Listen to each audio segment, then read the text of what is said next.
It is your host, Joseph Francis Fantafan, with another Wrestling Weekly. Because this was so popular the first time, we're just going to keep doing it weekly of Wrestling Something. We're figuring out the title of this. By the way, we have some interesting titles, but this is developing on the air as we're doing it. But it's so much fun, we couldn't help but do it. That being said, if you like this, what you're about to see, wrestling, hit the like button, subscribe to the channel. We are literally gaining subscribers every week. We were at 260 2 weeks ago. We're at 279 right now. Every week we get subscribers. So hit the like button, share with a friend, subscribe. Also follow us at Fan2Fan Show on Twitter, Instagram, and Facebook. With that being said, I'm going to bring in my panel, my good co-hosts. We got Calvin. What's up, Calvin? How you doing? Chilling, man. You know, ready for this wrestling talk, baby. Love that. And we got Heidi wearing her The Shield shirt. That's right. Because Roman Reigns is cool again, people. Like, he did it. He came back. It's been since then. I will tell you right now, not everybody agrees with you. There's still people giving him slack, even though he had an amazing moment. Haters gonna Marks, hate, but honestly... Marks. Yeah, basically. And I am wearing the man shirt, which is basically the fact of us having a fondness and me missing Becky Lynch. Oh, by the way, Becky Lynch. By the way, congratulations to Becky Lynch showing off that baby bump in a picture a day ago. Showed it in a shadow, so congratulations. Seems like everything's going well there. First topic of today, first topic of wrestling, all things wrestling, is Chris Jericho celebrated his 30th year about 2 weeks ago on AEW, the 30 years of being in the business. I mean, so many different gimmicks which are flashing up on the screen right now, from the very first gimmick he had going into WCW, and there was many shows and many house promotions that he was a part of before before WCW. But WCW is where he got his big breakout, then going to WWE, spending so many years there, ending up in Japan, ending up in all things. Such an amazing career. So many people put him on the Mount Rushmore. And to the panel, the first question we're going to ask is, what do you think? Does Jericho deserve to be on the Mount Rushmore of wrestling? That's the top 4 wrestlers of all time. Does he deserve to be there? Calvin, I'm going to shoot it out to you first. I guess I'm going to put it like this, with all of the Mount Rushmore talks in sports and sports entertainment and stuff like that, is I definitely would at least put him on the Mount, because I got to come off the top of the dome. I definitely would put him on the top 4 of pure wrestlers. Like, you know what I mean? Like, I love him. I don't know where I would put him, because I got a couple up there, but like pure, like, who's your Mount Rushmore? Ability in wrestling. Yes, yeah, definitely. Yeah. Because I got like him, Stone Cold, The Rock, Triple H, The Undertaker. You know what I'm saying? I don't know where to put them, like, intermingle them. Well, I'm just saying. I'm just cannot have a Mount Rushmore without Ric Flair. No, but that's what I'm saying. But what I'm saying is, like, I got so many that I could, like, make the argument for. I don't know who I would take off to put on, but I would definitely put him on for, like, just pure wrestling ability. You know what I'm saying? Like, not just character overall, but if we was just talking about wrestling ability, definitely. Very much. And what about? And just want to throw really a quick follow-up question. What about, promos, speaking ability? What about characters? Look, he's definitely on the Mount Rushmore for his verbal game and his ability to talk and reinvent himself and things like that. Mm-hmm. And shout out to a man that's been wrestling for 75% of my life. So you know what I'm saying? Real. That's actually a good point. I didn't know to think about that, but we are both about the same age. You're a little bit older, but wow. That's petty. I'm just going to put it out there. That's Heidi, is he on your Mount Rushmore? Chris Jericho, and you're new to the wrestling game, but he's a fan favorite for you. Yeah, I mean, I wasn't even born until after Jericho started wrestling, so I mean, yeah, I'm new to it. But anyway, wow. So no, although like he's in. Is there like a like a bee mountain, like that we No, can carve like the there's a- next four on Is because there- he's in my next. Yo. He's 5. He's 5 for me. He's number Who's your Mount 5. Rushmore? Wait, there definitely should be another mountain now. And there has to be Okay. a secondary mountain. Yeah. So my 4 are Flair, Taker, The Rock, and Stone Cold. Flair, Taker, I can't The argue Rock, with Stone that. Cold. Okay. And then I'd put Jericho, Hogan, and then I'd have to think a little bit because there's like a bunch of other possible people. But Yeah. you know, Yeah. like Triple H. Sorry. Yeah. Okay. Yeah. Like, it's amazing how quickly you run out of. It's like you feel like I'm going through my second set of 4. But no, so he's, and I would say again though, if the Mount Rushmore is for reinvention, like Calvin said, the ability to kind of create different characters and dynamics and like mic skills. I mean, it's nobody's better and funnier than Jericho except maybe The Rock. Yeah, I agree with that. I mean, for me, Jericho is on the Mount Rushmore, and I'm going to tell you why. The person who I'm going to take on my Mount Rushmore is Ric Flair. I think everybody unanimously says Ric Flair. 16 World Championships. His career still kind of is happening. He's still doing things. Finds ways to still be relevant because he's just one of the greatest of times. But he was a wrestler for 40 years. So he surpassed 30 years. Then I go Stone Cold because he was just so iconic. The Rock is the same thing. So iconic. I'm taking off Undertaker. And the reason why, yeah. Calvin! And Calvin, Calvin!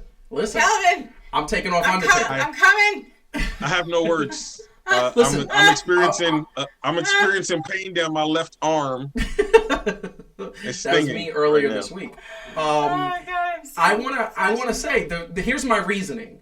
The reasoning is that Undertaker is kind of being damned for the same way you don't give credit for a LeBron-led Miami Heat team for having so much talent. You say, yes, they're supposed to win. The Golden State Warriors, yes, they're supposed to win. Undertaker gets kind of penalized, and it's sad actually, but in my mind gets penalized for having such an amazing character. He never had to reinvent himself. And the one time he did, he was successful reinvent himself. But once again, that's why he was on the Mount Rushmore. But wait, what, but he hold doesn't on, get hold on. penalized. No. You're penalizing him. I am penalizing you him. Just me. specifically are I know, penalizing but him. Okay. this is the thing that I will say. I will say that Jericho has had to reinvent himself because Jericho was never the best. And he made himself the best. And the work that he's doing right now in AEW with the young guys is showing his greatness. He's still in the middle of his career. And by the way, he's 45, 46 years old. He's still got another 3 or 4 years of good wrestling left in him if you go by wrestling standards. Especially if what he is he going to do next? if he eases up on the Cheddar Bay biscuits, he may go even longer. I know. We'll see. That gut is getting out of control. Yeah. But the thing that I do say about Jericho, and I'm going to let Calvin rebut because I know he's shocked. This is the thing. He has a style and a mic skill that The Undertaker, even when he reinvented himself as the American Badass, didn't have to show. He had his mic skills. The Undertaker, once again, he's my number 5. 5 out of like 20,000 wrestlers is amazing. But the fact that he never had to have that promo the way Jericho has to have that promo is kind of penalizes him. He has such an iconic silent character that you don't get to see the range. And by the way, what is hurting him at this moment is every time I see him talk on a documentary or anything like that, he turns into Mark Calloway. It's like, okay, so you were really good at portraying the Undertaker. And I look at that and I say, yeah, you're not as scary as I once thought. Calvin.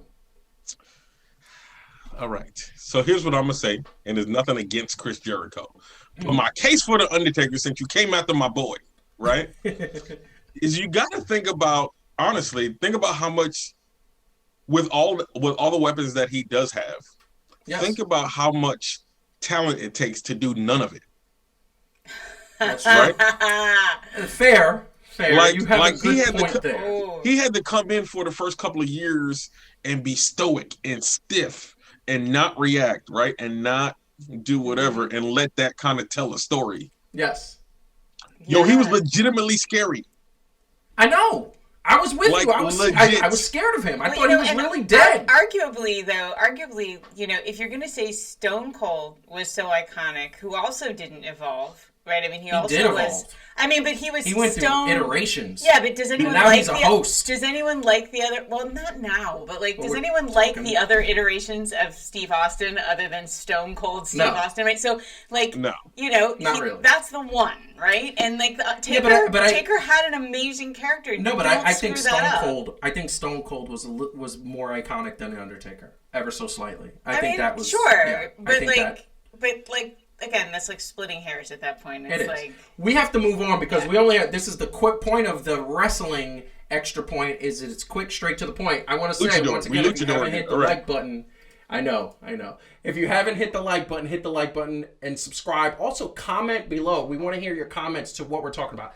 So I'm going to cue this one. This one's going to be queued up by, this next quick story is going to be queued up by Calvin. Kylie Rae, did she just MIA, Calvin? What was that about?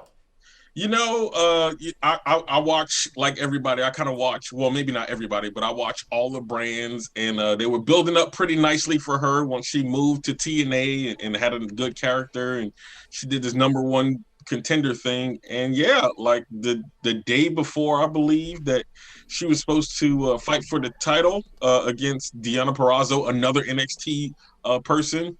Mm-hmm. She no-showed. Which reports are saying that she's done this before, so. And I think that was one of the reasons why NXT kind of let her go, because she just no shows and stuff, and you wonder if there's something happening there. You wonder what's going on. Is it something personal? Is she getting high on drugs? Is she just getting drunk? Is she just saying, I don't like the company, I'm not going to show? But the level of unprofessionalism is ridiculous. I mean, yeah. If you no-show, I think there was a story with Randy Orton talking about he no-showed practice early on in his career, and it was like a rehearsal with The Undertaker when they were doing the whole Legend Killer bit for like a year, and he got lucky because The Undertaker didn't penalize him for it, but generally if you no-show, you don't work anymore. That was probably a courtesy to his dad that he didn't get, like, it's just not okay. It's not okay. Yeah. And by the way, if you don't no-show to a job, you get fired. Yeah, I'm gone. I'm done. So I'm done. Yeah. So that's really bad. Did they ever find out what happened, or is she still under contract with Impact? I mean, they're still with Impact. They said there was no negativity for anything. I guess they still just got to find out. And I mean, she was playing a nice character. She was a better version of Bayley, even when Bayley was doing that whole hugging thing. Kylie Rae had this whole nice persona of that they were working out. So hopefully for her sake and mine, because I'm kind of a fan. It ain't nothing too serious, but nothing. I have a quick question, and then we're going to move on to the next quick topic. Would you fire her if you were Impact Management? No, I wouldn't, because I kind of have a crush on her. But that might be inappropriate if I was Impact Management. That works. That works. Okay. Going on to the next topic, it's been 8 weeks in a row that Lana has been put through a table.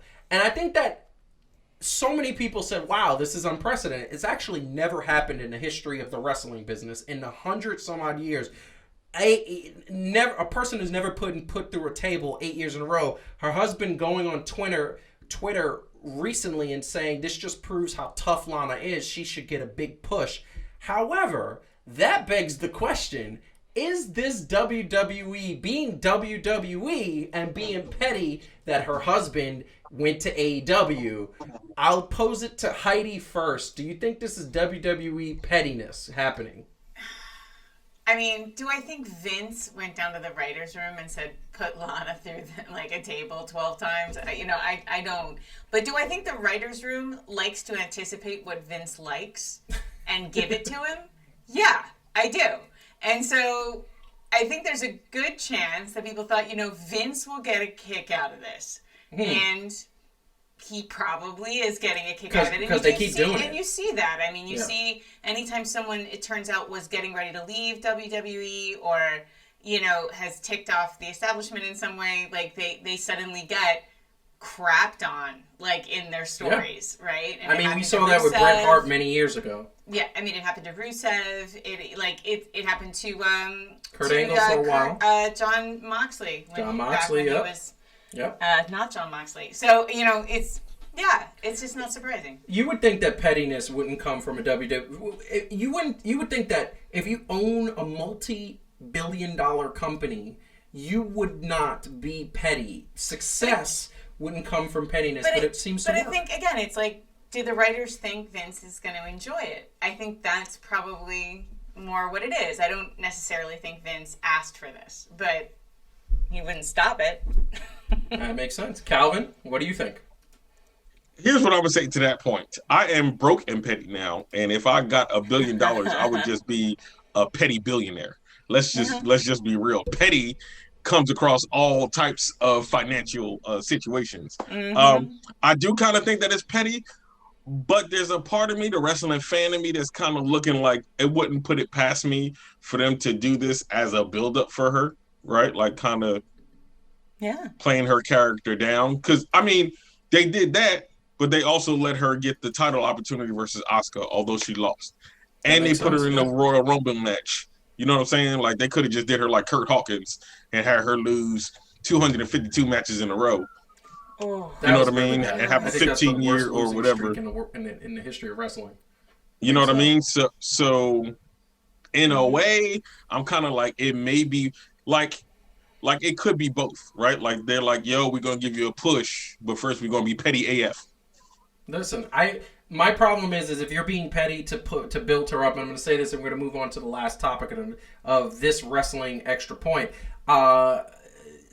This is not believable. I'm never going to believe in any way, shape, or form, I don't care what you do to this woman, that she is going to beat Asuka. Okay? I could see if she was a heel and she was cheating to win, yes, hands down, give her that character. But now you're building her up to be the tough hero. Lana is not the tough hero. There's not a woman on this planet that would be scared to fight Lana. Real quick, that could be how she wins, because you got everybody just discounting her and laughing at her, and then Asuka could take it. It's not believable. She's like a Divas era superstar. Exactly. You're taking a step back. You know who was believable?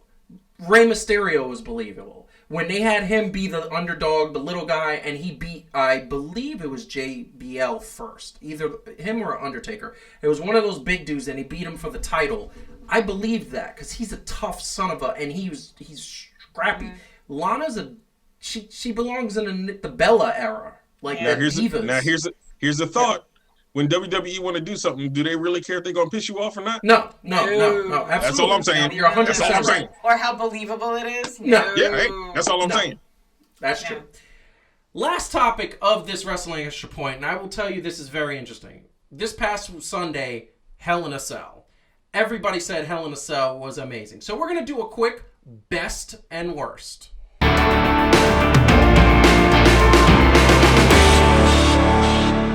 So I'm going to cue it over to Heidi. What was the best and what was your worst? Really quick. Oh, so good. It was really Roman and Jay.